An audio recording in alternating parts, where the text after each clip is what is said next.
Salam əziz tamaşaçılar. Haqqın dərgahı verilişinin növbəti buraxılışında hər birinizi xoş gördük. Bu dəfəki efirimizdə İslamın mənəvi dərinliyini ifadə edən təsəvvüf anlayışı haqqında bəhs edəcəyik. Təsəvvüf insanın mənəvi tərəfini önə çıxaran böyük, köklü bir ənənəni özündə ifadə edir. Bu mövzunu müzakirə etmək üçün həmsöhbətim Azərbaycan İlahiyyat İnstitutunun müəllimi, fəlsəfə üzrə fəlsəfə doktoru Qadir Səfərovdur.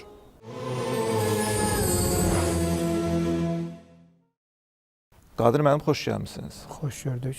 Son dövrlərdə dünyada, eyni zamanda İslam dünyasında, hələ sekulyar çevrələrdə inancların mistik tərəfləri üzərinə bir marağın olduğunu görürük. Yəni, ən dünyəvi təfəkkürə sahib insanlar belə, hətta dini inancı olmayan insanlar belə baxırsınız ki, uzaq şərq fəlsəfəsindən hansısa mistik təlimləri öyrənməklə məşğuldur. Bu bir baxıma insan ruhunun bəlkə də təmizlənməsi, insanın ruhi baxımdan inkişafına yol açan bir mərhələ olaraq görülür bunlar. Ona görə insanların bu sahədə bir rəğbəti olduğunu görürük. Və İslam dini əslində insanların bu ruhi inkişafına töhfə verəcək böyük bir xəzinəyə sahibdir. Böyük bir mədəniyyətə sahibdir, ənənəyə sahibdir. Bu ənənəni biz İslam literaturunda təsəvvüf olaraq tanıdırıq. İslam təsəvvüfünün əsas prinsipləri və mahiyyəti nədən ibarətdir? İstəyirəm əvvəlcə buradan başlayaq. Hər dinin, yəni modern dünyada sizin də vurğuladığınız kimi, xüsusilə bu sekulyar mədəniyyətin və materialist mədəniyyətin, xüsusilə modernist mədəniyyətin bu təzyiqi nəticəsində sekulyarlaşma insanı özündən sanki kənarlaşdırdı. Yəni insan sadəcə olaraq dərk olunan bir varlıq olaraq bioloji bir varlıq sferasına həbs edilmiş kimi gündəmə gətirilirdi və bu insanları sıxırdı, yəni həddindən artıq bir sıxıntı yaradırdı. Ona görə də insanlar o mənəvi boşluğu, bilirsiniz, biz hər nə qədər müasir dünya belə insanı sekulyar olaraq ələ alsa da, amma insan özlüyündə iki tərəfli bir varlıqdır. Amma çox təəssüflər olsun ki, modern dünyada yalnız maddi tərəfi, insanın mənəvi tərəfindən daha üstün olaraq götürülür. Hətta modern epistemologiya, yəni fəlsəfə, idraç nəzəriyyəsində belə insanın bilinmə məsələsini, o mənəvi tərəfi biraz kənara itilir, yalnız bioloji sferada ələ alınır. Ona görə də müasir dünyada bir sıxıntı, yəni insan problemi əslində, insanın mənəvi boşluğu problemi yaranmaqdadır.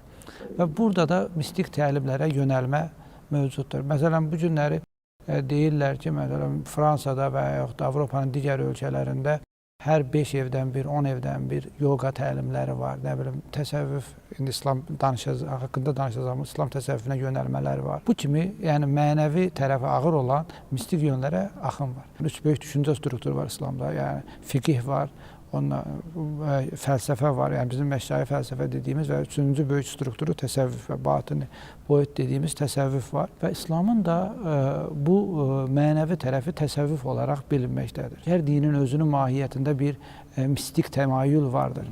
İslamın da bu mistik təmayülü təsəvvüf olaraq adlandırılan bir yöndür. Amma mistik təmayüllərdən, yəni digər mistik təmayüllərdən, digər mistik ənənələrdən İslam təsəvvüfünü fərqləndirən şəriətə bağlı olmasıdır. Yəni dinə, İslam dininin təməl əsaslarına, məsələn, ən böyük fərq digər mistik təmayüllərlə İslam təsəvvüfünü ayıran nöqtə buradadır. Yəni biz əgər məsələn bir Budda mistik təliminə baxsaq, Hind mistik təlimlərinə baxsaq, orada fərdin özünün birbaşa həqiqətə varma üsulları göstərilir. Orada alt quruluş fərdin özünün arayışı nəticəsində meydana çıxır. Amma İslam təsəvvüfündə sufi şeyx və yaxud da sufi talib, yəni bu yolun yolçusu, seyr-i sülüka davam edən yolçusu öncə şəriət, yəni bir müsəlman olmalıdır. Yəni ona görə də bu mistik təlimlərdən təsəvvüf o dini əsası ilə kəskin fərqlənir. Hətta deyərik ki, yəni təsəvvüfə biraz mistik təlim demək belə bəzi tədqiqatlarda şübhəli olaraq ələ alınır. Şübhəli olaraq alınır ki, İslam bu İslamın öz belə deyək mənəvi boyutudur, mənəvi yönüdür. Bu da nə ilə əlaqəli oldu? Hacət yarandı ki, ehtiyac yarandı ki, təsəvvüf belə mənəvi boyut İslamdan belə bu cürünə ölçüdə zühur elədi, yəni ortaya çıxdı. İslam yarananda təbii ki, Peyğəmbərimizin o mənəvi həyatı və sahabənin o mənəvi həyatı tamamilə müsəlmanlara və digərlərinə, yəni ətraf çevrəyə tamamilə belə ehtiyaclarını ödəyirdi. Hamı gəlirdi Peyğəmbərdən soruşurdu və İslamda din və dövlət ayrımı və yaxud da din və maddiyyat ayrımı, mənəviyyat və şəriət və təsəvvüf ayrımı olmadığına görə burada rahat idilər. Yəni amma bir müddət keçdi. Yəni xüsusilə biz bilirik bu 4 xəlifədən sonra Əməvilər dönəmində, istər Abbasilər dövründə yavaş-yavaş hakimiyyət öz o mənəvi əsaslarını, yəni İslamı o mənəvi əsaslarını bu və ya digər şəkildə, yəni az və ya çox şəkildə itirməyə başladı. Və insanlar o Peyğəmbər dövründəki özləmi deyək, yəni həsrətimi deyək, özləri yəni mənəvi boşluğu hiss edirdilər. Yəni o hakimiyyətlə Peyğəmbər dövründəki və ya da 4 xəlifə dövründəki o mənəvi bütövlük, yəni siyasi hakimiyyət olsun, istər maddi hakimiyyət olsun, bu mənəvi hakimiyyətdə bir boşluq yarandı. And olsun əncirə və zeytuna, and olsun Sinay dağına, and olsun bu təhlükəsiz şəhərə. Biz insanı ən gözəl surətdə yaratdıq. Sonra isə onu aşağı qatların ən aşağısına qaxacağıq. İman gətirib xeyirxah işlər görənlər istisna olmaqla, onlar üçün tükənməz mükafat hazırlanmışdır. Bundan sonra dini yalanlamağa səni nə məcbur edir? Məyər Allah hakimlərin ən üstünü deyilmi?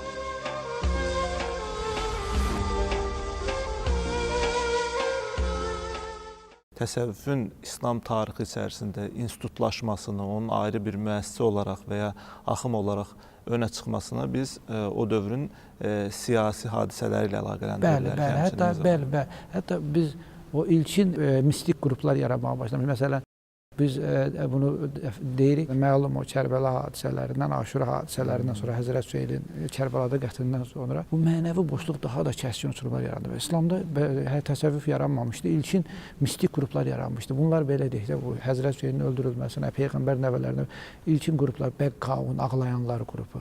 Vay, biz nə elədik deyib tövvabun, tövbə edənlər qrupu. Yəni bu cür ilkin o mistik rüşeymlər yaranmağa başladı. Yəni tamamilə o maddi hakimiyyətdən uzaq, siyasi təfəkkürdən uzaq, tamamilə mənəvi boyuta özünü həbs etmiş bir insan qrupları meydana gəlməyə başladı. Bu ilkin dövrüdür və Peyğəmbər dövründəki o yaşam tərzini, o sadə həyat tərzini özləyirdilər, o cürünə yaşayırdılar. Və daha sonraki, yəni bu münasibətlər, yəni bir qrup institutlaşma prosesi təsəvvüfün böyük bir prosesdir. Yəni bu ilkin o zöhd hərəkatları daha sonra Hicri 2-ci əsr, yəni bizim Abbasilər dövrü dediyimiz 7-8-ci əsrdə o zöhd dediyimiz təsəvvüf dövründə görürük ki, ilkin, yəni Həsən əl-Bəsridən başlayaraq və s. Çünki Həsən əl-Bəsrinin bir çıxışı var.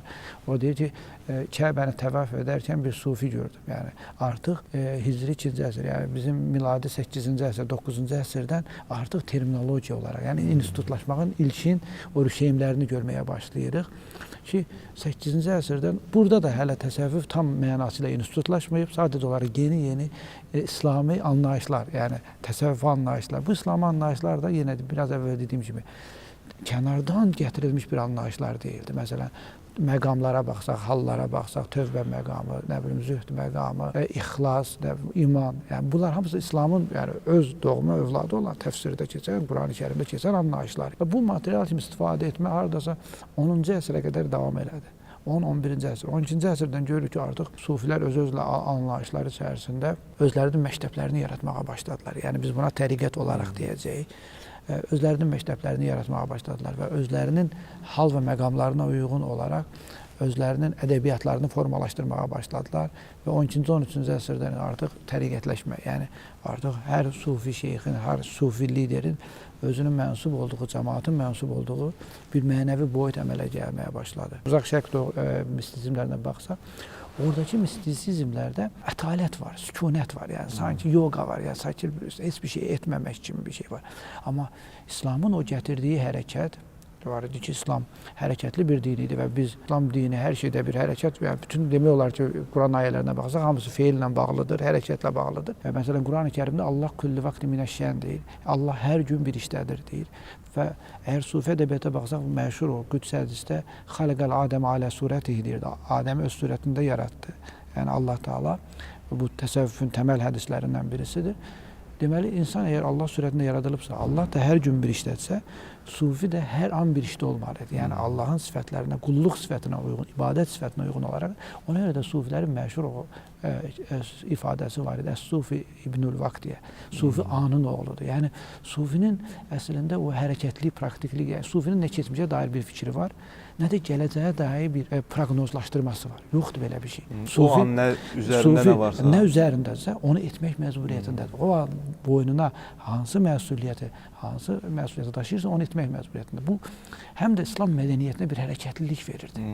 Bizim cəmiyyətdə və ya keçmiş ədəbiyyatda, film sektorunda adətən dərvişlik həyatını, sufiliyi dünyadan ələ tək çəkmək, özünə qapanmaq, cəmiyyətdən təcrid olunmaq, belə sərgərdan gəzən insanlar şəklində təsəvvür olunur. Dərvişlik tamamilə başqa bir müəssisə idi. Dərvişlik əslində çünki İslam dünyasında İslamın yayılmasının təməl xüsusiyyəti dərvişlər idi. Hacı Bektaş Vəli olmasaydı, Anadolu müsəlman olmayacaqdı. Yəni o dərvişlər birbaşa irşad fəaliyyətini İslam xilafətində üzərinə götürmüş, diyar-diyar gəzmiş, İslamı anlatmış, yaşamış, praktik olaraq yaşamış və nəzəri olaraq anlatmış şəxslərdir. Yəni onlar hər zaman praktik olmuş. Sadəcə olaraq burada bir məna var.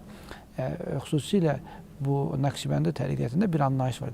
Dərvişliyi anlatan çox gözəl bir anlayışdır. Xəlvət dər əncümən. Yəni bu həm də İslam sosiologiyası anlayışı. Yəni xəlvət dər əncümən xalqla bərabər olub ondan kənar gəzmək. Yəni, bu nəyi tək olmaq? Bu nəyi ifadə edirdi? Bəli, sən xalqa o maddi nemətlərə düşkün olmadan xalqın içərisində yaşayırsan. Hər bir sufi şeyxin bir vəzifəsi var idi. Yəni, məsələn, həllac mənsur bir həllac sənətdir. Yəni, dərə, dabballıq sənəti və s. müəyyən tacirlər var idi sufilər içərisində. Yəni, aktiv həyat şəraitində yaşayan. Amma bunların qəlbi Allaha bağlı idi. Yəni, üzləri Allaha dönük idi. Üzləri qibləyə. Xalqla bərabər olduqları halda üzləri Allaha dönük. Bu dərvişliyi bu mənadadır. Yəni, yoxsa ki, çəkil kənara. Yəni, bunu İslam da qəbul etmirdi. Yəni, bu cür bir, siz də bilirsiniz ki, İslam ümumiyyətlə dilənçiliyi, kənara çəkilib insanlara əl açıb yalvarmağı, insanlardan nəsə gözləyib onların üzərindən qidalanmağı İslam bunu qəbul etmirdi. Qəbul etmirdisə, bunu sufilər də qəbul edə bilməzdi. Sadəcə olaraq bu xalqla bərabər olub, amma xalqdan kənar, yəni düşüncədə, mənən, ürəkdə, qəlbdə tamamilə Allah üçün, Allah rızası üçün hərəkət etmək zaman içərisində, bəli, ədəbiyyatda, filmlərdə bəzən yanlış anlaşılmalara səbəb olmuşdur. Qadir müəllim, Azərbaycan tarixi də təsəvvüf, İslam təsəvvüf tarixinin önəmli bir hissəsini təşkil edir. Ölkəmiz bu baxımdan İslamın o mənəviyyat tərəfini, ruh tərəfini, eyni zamanda sülhə, insanpərvərliyə xitab edən bu yönünü özündə çox gözəl əks etdirib. Azərbaycan tarixi bu kimi təsəvvüf təriqətləri ilə eyni zamanda dünyaya yayılmış, buradan boy atmış fidanların budaqları dünyanın müxtəlif yerlərinə yayılıbdır. İstərdim, bax, bu ənənəmiz haqqında, xüsusilə Azərbaycandakı İslam təsəvvüf ənənəsi haqqında fikirləriniz var. İslam Azərbaycan var. təsəvvüf ənənəsi elə təsəvvüfün başlanğıcı 9-cu əsrdən ilkin sufilərdən, Əbu Haşim və s. deyilən ilkin sufilərdən söhbət açılmaqdadır. Və hətta bunu deyə bilərik, yəni tam səmimiyyətlə deyək, Azərbaycan təsəvvüf məktəbləri tədqiqatlardan biraz elə bir ki, kənardan qalmış kimidir. Şimali Qafqazda müridizm hərəkatının təməl xüsusiyyəti bizim Kürdəmir bölgəsi, yəni İsmail Məhəmməd İsmailidir. Yəni bunlar xəlvətiyyə təriqətinə mənsub şeyxlərdir. Bunlardan icazət alaraq müridizm hərəkatı, yəni Şimali Qafqaz və yaxud da Həmzə Nigari Qarabağda bütün Anadoluya yayılmasında böyük rol oynamışdı. Biz bilirik ki, Xətib Təbrizi olmasaydı Mövlana olmazdı deyə bir anlayış da var. Ona görə məsələn Seyyid Yəhyə Bakov, Şirvanı, yəni xəlvətliyin ikinci ən böyük pirlərindən birisidir. Bu günlərdə məzarı da Bakı şəhərində, İçəri şəhərdədir. Bundan əlavə də məsələn təsəvvüf müzakirələrində hər zaman yəni bizim bölgələr önəmli rol oynamışdı. Məsələn, Ağqoyunlular dövründə mənim birbaşa tədqiqat mövzusum bilirsiniz də Muhiddin İbn Ərəbidir. Və mən bu araşdıranda mən təsadüfən maraqlı bir şey rast gəldim. Gördüm ki, Azərbaycanın 16-cı əsr mənbələrində, 14-cü əsr mənbələrində deyilir ki, Azərbaycanın Qarabağ, Bərdə, və Şuşa, Xankəndi, yəni bütün Qarabağ və Aran Qarabağ daxil olmaqla Dədə Ömər Rövşəni İbn Ərəbi düşüncələrini xüsusən Həlikəm oxudurdu. Bizim bölgəmizdə sizin əmin-amanlıq, sülhün şəraitinin yaranmasında təsəvvüfün əvəzsiz rolu vardır. O, sizin üçün yer üzünü döşəmə, göyü isə tavan etdi. Göydən su endirib, onunla sizin üçün növbə-növ məhsullardan ruzi yetişdirdi. Siz də bunu bildiyiniz halda heç kəsi Allaha tay tutmayın. Təsəvvüf ənənəsinin ölkəmizdə yenidən canlanması, dini anlayışımıza, eyni zamanda məzhəblər arası münasibətlərə, xoşgörü anlayışının yayılmasına necə təsir göstərə bilər? Təsəvvüfün təməldə, yəni Azərbaycanda nəzərə alsaq, iki boyutu var. Birincisi onun təhəqqüq dediyimiz, yəni bilgi və nəzəriyyə ilə əlaqəli hissəsidir. Bir də təxəllüq dediyimiz eğitim, təlim, tədrisi ilə əlaqəli bir ölçüsü var. Və bu təlim-tədris ölçüsü bağlamında deyə bilərik ki, təsəvvüf nəyi ifadə edir? Yəni biz təsəvvüflə nəyi əldə edə bilərik Azərbaycan üçün? Məsələn, təsəvvüfün təməl birinci qaydası nədir? Əmr bil ilahi, yəni Allahın əmrinə itaət etmək və bunun müqabilində ikincisi Allahın əmrinə tənzim müqabilində də şəfqətül lil xaliq, yəni xilqlərə şəfqətli davranmaq. Bu İslamın da bir təməl anlayışıdır. Ondan sonra modern dünyada görürsünüz, yəni tək mədəniyyətlik, tək qütblülük anlayışı var. Buna qarşı çıxış da var. Amma İslam bu baxımdan Azərbaycanda çox önəmli ola bilər. Kəsrətdə vəhdət ideyası. Yəni çoxluluğun içərisində o biri görmək, o tevhidi görmək. Bu ideyalar sonra ədəb və əxlaq məsələlərində, yəni mənəviyyat məsələlərində təsəvvüf praktik əhəmiyyətə malikdir. Yəni təsəvvüf nəzəriyyədən daha çox hərəkətdir. Bizə də bugün Azərbaycanda da əslində bu nəzəriyyədən daha çox bu hərəkət lazımdır. Ki çox yararlı ola biləcəyini düşünürəm. Təşəkkür edirəm Qadir müəllim. Sağ olun. Çox sağ olun. Bu mövzu həqiqətən geniş və olduqca maraqlı mövzudur, diqqət çəkən mövzudur. Mən arzu edərdim ki, gələcək buraxılışlarımızda yenə sizinlə bu mövzu üzərinə və bu mövzunun müxtəlif istiqamətləri üzərinə əyilək və oradan bu mövzunun biraz daha canlanmasına, aktuallaşmasına zəmin hazırlayaq. Mən sizə çox təşəkkür edirəm gəldiyiniz üçün və bu barədə biliklərinizi bizimlə paylaşdığınız üçün. Minnətdaram. Sağ olun.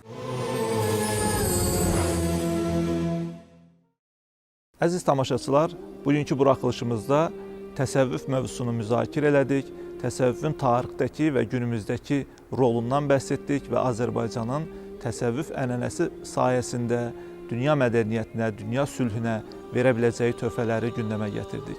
Bununla da verilişimiz başa çatır. Haqqın Dərgahı verilişinin növbəti buraxılışında görüşmək ümidi ilə sağ olun, salamat qalın.